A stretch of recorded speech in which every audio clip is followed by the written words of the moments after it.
Yeah, I mean, we just want to come out and get a win. We understand it's a long series.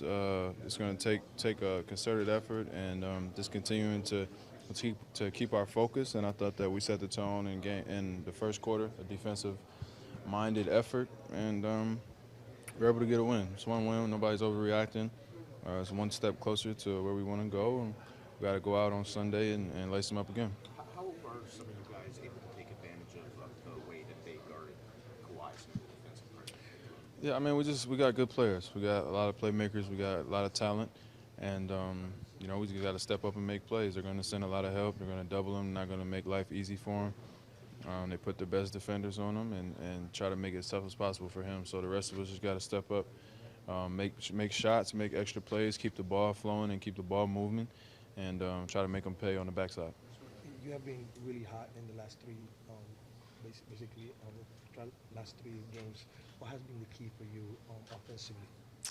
Just probably more opportunity. I think obviously I was struggling a little bit and trying to work myself out of that. Made a couple shots in the last series, and it builds and builds. And obviously, if you're a hot player, you're probably going to play more minutes. So, with more minutes becomes more opportunity, and just trying to capitalize on that and make open shots when I get them, and make plays when I need to make plays, and keep going out there and guarding and scrapping and contributing to us winning.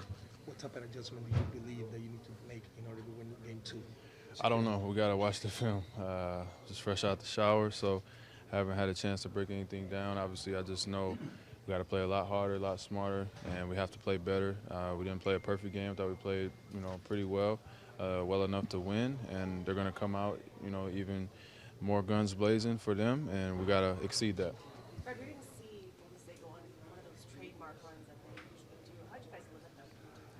Just try to make it tough. I thought that we did a pretty good job of trying to key in on Steph and Clay, and those are the three-point shot makers that they have. And so trying to make it tough. They had some wide open ones that they missed. I'm sure they'll look at the film and see where they can be better as well.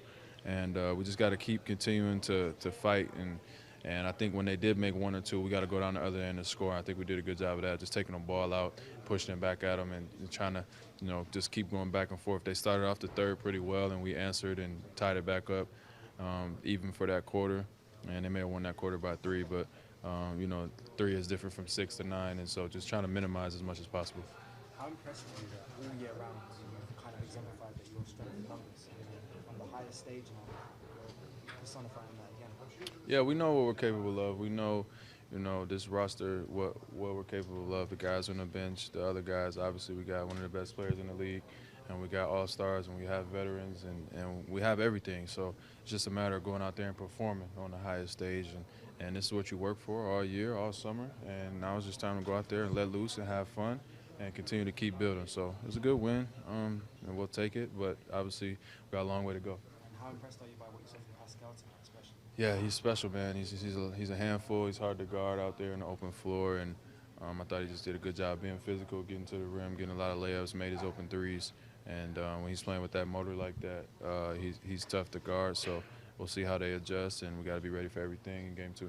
Pascal's a guy who didn't see an NBA game until he was 16, didn't play organized basketball until 18. How do you explain, like 7 years later, he's in game 1 in the finals scoring 32 points? He's special, man. He's a special kid. He's a special guy, and he's a special basketball player. And I think that we're watching him unfold into being one of those forces in this league, and he's gonna give people a lot of problems in this league for a long time. So just trying to stay locked in this series, and we're gonna need him to play at that high level like that, and hopefully he could build on it for game 2. You ever hear the building like that before? No. I mean, it seems like each game gets better and better, louder and louder.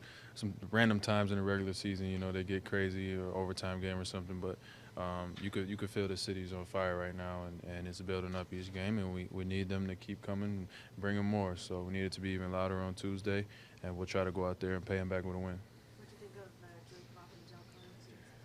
Yeah, it was a nice look for him. He's wilding for the wristband though. That was a little too far. The sweatband on the arm, I don't know about that one, but he's into it. He's over there. Obviously, we appreciate him on the sideline, and appreciate the fact that he comes out and supports us.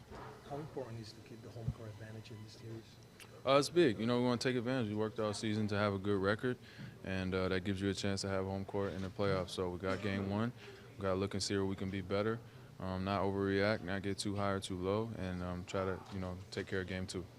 Fred, Danny kind of struggled with his shot in the Milwaukee series. So how reassuring is it for you guys to see him kind of get out the schneid a little bit? Yeah, I mean, it's not reassuring for us. That's Danny Green, man. He's done this his whole career. 40% three-point shooter. For us, as long as he keeps taking them, we're happy. So we know what he's going to do. He's done it on this level, at the highest level, at a very high level, and he's continued to do that his whole career. So we know what he brings to the table, and it's just a matter of when it was going to turn around. And we saw tonight, I thought he had even more he could have made. So I'm sure, he'll come back out ready for game two. How do you guys feed from Kawhi Leonard and Green have the championship experience in his team? How do you guys feed from that? They just lead by example. They don't preach to anybody. We don't talk down to each other in the locker room. We're all equals, and those guys lead by example. They come in, take care of business. They stay locked in. They don't get too high. They don't get too low. They don't get enamored by all the cameras and the bright lights. And they set the tone for the team to follow suit. So those guys have been great for us, along with Mark and Kyle and our veterans. They do a great job of leading for us.